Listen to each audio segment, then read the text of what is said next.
On ne peut pas juger une personne qui ne se sent pas bien.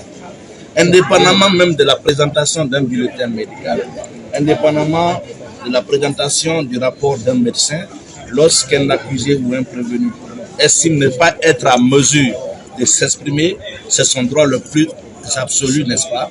Et ce droit doit être respecté. C'est un des éléments de l'exercice des droits de la défense. En aucune manière, en aucun moment, le président Moussa Dadis n'a eu l'intention de fuir les débats. Il a librement quitté Ouagadougou pour venir à Conakry, personne ne l'a contraint. Alors s'il avait peur d'affronter les débats, il ne serait pas venu.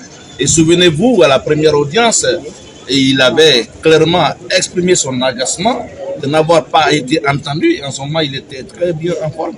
Ne voyez pas que l'apparence, c'est la personne qui est malade, c'est la personne qui souffre, qui est mieux placée pour vous dire que je ne me sens pas mieux. C'est lui qui est jugé.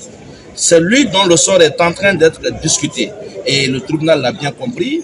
Et le tribunal, n'est-ce pas, a apprécié à sa juste valeur. C'est une question qui ne doit pas être soumise à débat.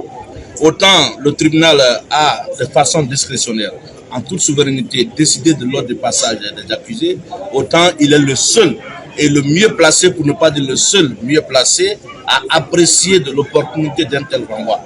Alors que ça agace de l'autre côté, nous sommes vraiment désolés, mais nous pensons que c'est une polémique stérile qui n'a pas sa raison d'être. Donc vous signez, vous persistez.